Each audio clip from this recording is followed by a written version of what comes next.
अच्छा, इस बीच एक खबर आ रही है, स्क्रीन के नीचे देखिएगा, कंटेनर कॉरपोरेशन ऑफ इंडिया को लेकर के कॉनकॉर के ईओआई एक्सप्रेशन ऑफ इंटरेस्ट को अंतिम मंजूरी जल्दी मिल सकती है, ऐसी खबर निकल के आ रही है और सरकार इसको डाइवेस्टमेंट करना चाहती है। सीजीडी की बैठक 30 जनवरी को हो सकती है। इस खबर को जो लेके आए हैं उनका नाम है लक्ष्मण रॉय। अगर हमारे साथ फोन लाइन पे, लक्ष्मण क्या खबर है बताइए जरा। देखिए, दरअसल जो कॉनकॉर जिसके विनिवेश को लेकर लंबे समय से इंतजार चल रहा था, हमें लगता है अभी इंतजार खत्म होने वाला है और 30 जनवरी को कोर ग्रुप ऑफ डाइवेस्टमेंट जो कि कैबिनेट सचिव की अगुवाई में बैठक होती है वो होने जा रही है और इसमें इसके एक्सप्रेशन ऑफ इंटरेस्ट को अंतिम मंजूरी मिल जाएगी। और खास बात यह है कि जो ड्राफ्ट तैयार किया गया है, जो मुझे सूत्रों से पता चला है, उसमें 2-3 चीजें काफी महत्वपूर्ण है। पहली बात की, जो कॉनकॉर में सरकार अपनी हिस्सेदारी बेचना चाहती है 30.8%, उस हिस्सेदारी खरीदने के लिए विदेशी कंपनी और विदेशी फंड को भी इस बात की छूट दी जाएगी कि आप चाहें तो इसमें अपनी बोई लगा सकते हैं। तो एक बड़ी बात यह है कि विदेशी कंपनी और विदेशी फंड भी इसमें हिस्सा ले सकेंगे। दूसरा कि किसी भी सरकारी कंपनी को नीलामी में हिस्सा लेने की छूट नहीं होगी। जो अक्सर कई बार होता है कि सरकारी कंपनियां आती हैं, वो नीलामी में हिस्सा लेकर चली जाती हैं, तो वो यहाँ पे संभव नहीं होगा। ये सरकारी कंपनियों की इस पर मनाही होगी और कोई अगर चाहे तो 3-4 कंपनियां कंसोर्शियम में मिलकर भी अपनी बोई लगा सकती है। इन सब शर्तों के साथ सरकार एक्सप्रेशन ऑफ इंटरेस्ट को जल्द जारी करने वाली है कॉनकॉर के लिए, जिसमें सरकार हिस्सेदारी बेचना चाहती है। लक्ष्मण, बजट के मुहाने पे हम लोग खड़े हुए हैं और सरकार चालू वित्त वर्ष में विफल रही है, इन्वेस्ट कर नहीं पाई वो किसी कंपनी का। बड़ी कोशिश करते हैं लेकिन हो नहीं पाया है। तो ये एकदम बजट के करीब पहुंच के संभव है कि सब बहुत सारी चीज़ें कर लें, थोड़ी तेज़ी दिखाएं।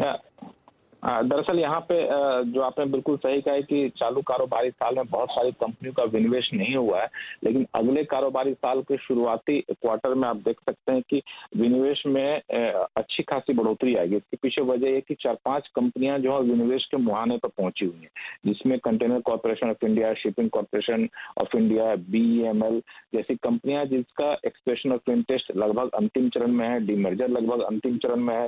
तो ये सारी कंपनियों का विनिवेश खत्म होता हुआ अगले कारोबारी साल में देखेंगे, तो उससे जो पैसा आता है वो पैसा आपको अगले कारोबारी साल में आता हुआ दिखेगा। तो टेक्निकल टर्म में देखेंगे तो विनिवेश अगले कारोबारी साल में तेज होता हुआ दिखेगा, लेकिन किसी नई कंपनी का विनिवेश होगा, कोई नई कंपनी विनिवेश के लिए आगे आएगी, उसकी संभावना मुझे थोड़ी सी कम दिख रही है अगले कारोबारी साल में। अगले कारोबारी साल में नई कंपनियों के विनिवेश को लेकर रफ्तार धीमी रहने वाली, क्योंकि कल आपने देखा कि बीजेपी कार्यकारिणी की बैठक हुई और पूरी तरह सरकार अब चुनावी मोड में जा रही है, तो राजनीतिक रूप से कोई ऐसा कदम नहीं उठाएगी जो थोड़ा सा अनपॉपुलर टाइप से हो। अरे मुझे तो बहुत चिंता है कि पुरानी कंपनियों में भी करेंगे कि नहीं करेंगे। अभी तो ओपीएस एनपीएस में भी जूझना है। आज देखिए, अभी थोड़ी देर में प्रेस कॉन्फ्रेंस है चुनाव आयोग की, 3 राज्यों के चुनाव का ऐलान होने वाला है आज।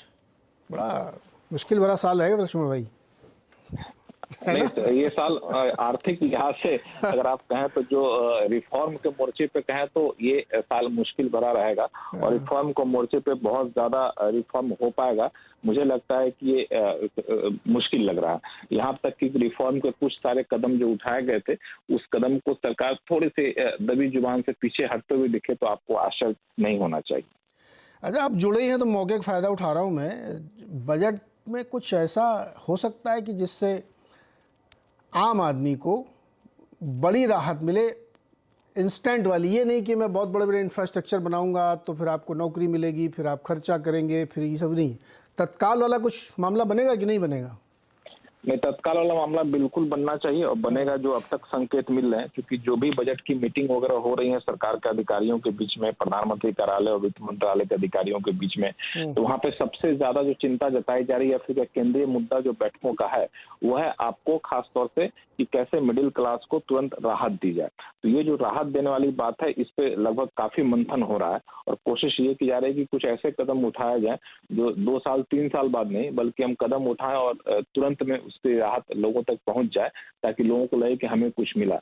उसमें से 1-2 जो एलिमेंट है वो आपको खास तौर से जैसे कि इनकम टैक्स में रिलीफ देना, तो आप देख सकते हो सकता है कि आप नए इनकम टैक्स रिजीम में कुछ इस तरह से बदलाव हो ताकि तत्काल टैक्स पेयर्स को राहत मिलता हुआ दिखे।